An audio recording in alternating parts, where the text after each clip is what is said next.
Hi everyone, today I'm going to be reconstructing my official 19 FMC solve that I got at Pittsburgh Fall 2022 on attempt 3 this past weekend. So here's the scramble. On every FMC attempt, the first thing that I do is count the amount of bad edges there are from each axis. So I start from green front, and on this axis there are 8, which are here, 1, 2, 3, 4, 5, 6, 7, 8. And then from red front, there are 2, which are right here, 1, 2. And then from white front, there are 6. 1, 2, 3, 4, 5, 6. So then, after I count the bad edges, I immediately start solving EOs from green front. So initially, I saw that you can solve this EO in 4 moves by doing a D to put 4 bad edges on the F face, and then do an F, and then U prime to set up the other 4 on the back face, and then a B. And there are a lot of different variations of this, but I ultimately ended up not doing this EO, and I ended up opting for a 5-move EO, which may seem counterintuitive, but it really isn't, especially considering you want to check as many things as possible during an FMC attempt, and checking EOs that are 1 move more than the shortest EO on that axis is really good practice, especially for like EOs that are 3 moves, EOs that are 4 moves. You wouldn't want to do it for an EO that's like 5 moves because a 6-move EO is really not that great. 5 should be your kind of upper bound for EO move count, but this is good practice because it gives a lot of different continuations. And this is a really good example of it because it gave me a 19.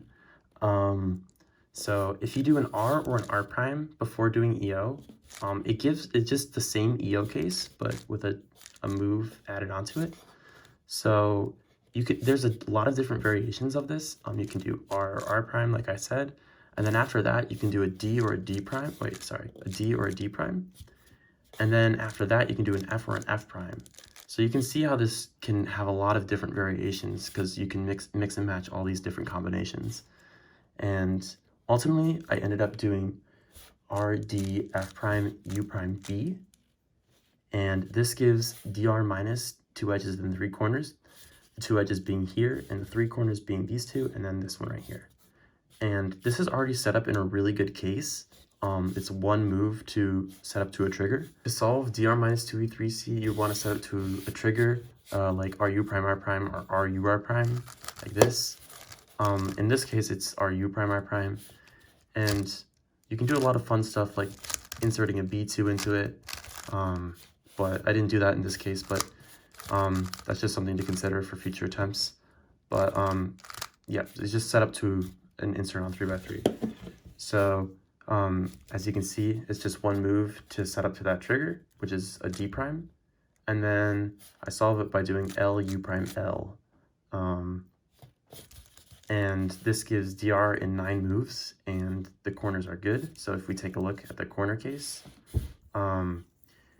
you can solve it easily, which is ideal for DR because you want to have good corners.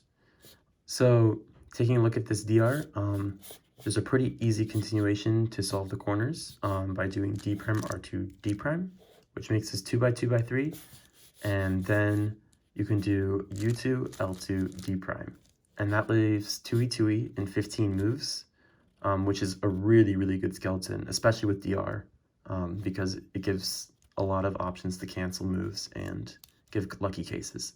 So I was really excited when I found this. So then I decided to insert this. So at this spot in the skeleton, it leaves this really easy case, which is just M2, U2, M2. And there's a lot of ways you can solve this to make it end with an F2, a B2, or a U2, a D2. And I wanted to end here with a U2 because that'll cancel 2 moves. So you just do F2, B2, D2, F2, B2, U2, and that cancels 2 moves. So 6 minus 2 is 4. Add that 4 moves to the 15, so it's a 19. And at this point, I was kind of freaking out. Obviously, like 19 is ridiculous.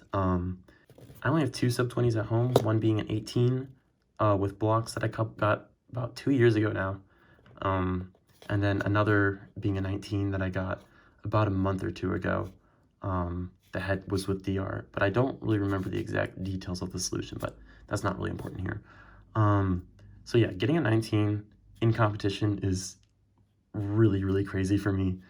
I was freaking out during the attempt, like in my head, just like, oh my God, what the heck? And